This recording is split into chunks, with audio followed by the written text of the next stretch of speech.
Your take. देखें, बड़ा एक तो अफसोस इस चीज का है कि तफसीली फैसले के बाद जो कानूनी अभाम, आईनी अभाम होते हैं वो दूर होते हैं, लेकिन इससे तो और बढ़ गए।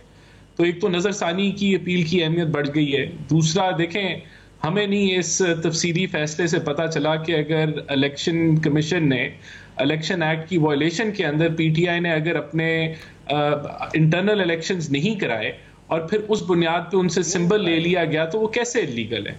इस चीज के ऊपर कोई जिक्र नहीं है। फिर देखें, इस फैसले में तो कराए ना इंट्रा पार्टी इलेक्शन, और आज भी इंट्रा पार्टी के ऊपर तो जजमेंट में कहा गया है ना कि इंट्रा पार्टी इलेक्शन जब तक नहीं होता, नए लोग नहीं आते, पुराने लोगों को कंसिडर किया जाए कि वही चेयरमैन है, वही पार्टी मेंबर्स हैं। ये आज के फैसले में है? नहीं, मुझे ये बताएं ना कि अगर इलेक्शन कमीशन ने ये फैसला दिया है कि इनका जो इलेक्शन है वो कलादम है और उस बुनियाद पे इनसे सिंबल ले लिया जाता है, तो कैसे वो इलीगल है? वो कहां से, इसको कैसे इलीगल डिक्लेयर किया गया? इसका कोई जिक्र नहीं है। तो ये इलेक्शन कमीशन जो कि आजाद आईनी अदारा है, उसने इलीगल डिक्लेयर किया है, तो वो भी दुरुस्त है। देखें, बाकी इसके अंदर आप मुझे बताएं कि कौन सी शिकों के तहत ये जो बात कर रहे हैं, कानून की, आइन की कौन सी शिकें हैं कि जिसके तहत उन्होंने ये डिसीजंस जो दिए हैं उनका जिक्र ही नहीं है। फिर ओवरऑल ये एक सियासी फैसला का जो तासुर है वो दे रहा है, वो ये ख्वाहिशात का तासुर दे रहा है। अब आप मुझे बताएं कि कैसे आप इस चीज की किस शिक के तहत आपने इजाजत दी कि जिन्होंने खुद अपने हल्फनामे जमा कराए, सुन्नी इत्तेहाद काउंसिल के उन्होंने हल्फनामे जमा कराए, वक्त के अंदर उन्होंने बर वक्त उस जमात को ज्वाइन किया, कि आप जो है, जो पिटिशनरी नहीं है पीटीआई का, जो पिटिशनरी नहीं थे उस केस में, ना पीटीआई थी ना कोई उसके, और सवाल क्या था? सवाल बड़ा बेसिक था कि सुन्नी इत्तेहाद काउंसिल को सीटें मिलेंगी या नहीं मिलेंगी। तो आपने उठा के जो है जो बुनियाद बना दी कि जी क्योंकि इलेक्शन एक्ट जो है वो इलेक्शन कमीशन ने एक इलीगल फैसला उसको गलत तरीके से इंप्लीमेंट किया, तो अब बाकी आगे सारा कुछ कलादम हो जाएगा। वो किस कानूनी शिकों के साथ नहीं, तो ये फैसला किया? नहीं लग रहा कि अभी मुझे ये बताइए, इलेक्शन कमीशन की क्या हैसियत है इस वक्त? क्या वो नाकारा नहीं हो चुका बतौर इदारा? अब इस पार्लियामेंट की क्या हैसियत है? क्या वो नाकारा नहीं हो चुकी?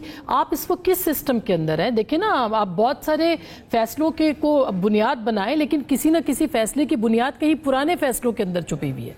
क्या हैसियत इस वक्त? हम किस स्ट्रक्चर के अंदर है?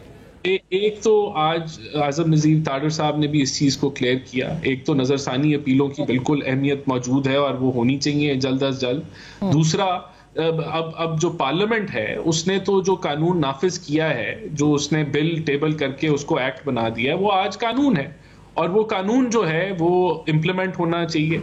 तो पार्लियामेंट का जो है वो तो हम समझते हैं कि जो स्पीकर साहब ने जो खत लिखा है वो वैलिड है और वो उसके मुताबिक होना चाहिए। तो हमारा तो यही ख्याल है और बिल्कुल है कि इलेक्शन कमीशन को भी उसके मुताबिक एक्ट करना चाहिए। अब बिल्कुल इलेक्शन कमीशन जो है वो एक आज़ाद अदारा है आईनी तौर पे, तो अब ये देखने को है कि वो क्या इसको इम्प्लीमेंट करता है या जो पार्लियामेंट का कानून जो आज वैलिड है, और हम समझते हैं कि वो आइन, और देखें बात यहाँ नहीं, अगर वो जो आप जो 7 अगस्त के कानून की भी बात कर रहे हैं सर, अगर वो कल को जो है वो खत्म कर दिया जाता है या ऑर्डिनेंस स्ट्राइक डाउन हो जाता है, तो मुझे बताएं कि पार्लियामेंट की क्या हैसियत रह जाएगी? और इसके इम्कानात बहुत ज्यादा है। देखिए, ये तो अगर वो स्ट्राइक डाउन हो जाता है तो फिर उसके ऊपर भी नजरसानी की अपील की जाएगी और देखा जाएगा और किन बेसिस पे, किन बुनियादों पे उसको स्ट्राइक डाउन किया जाएगा। लेकिन यहां देखिए सवाल ये बनता है, क्या सुप्रीम कोर्ट जो है वो आइन को रीराइट कर सकती है?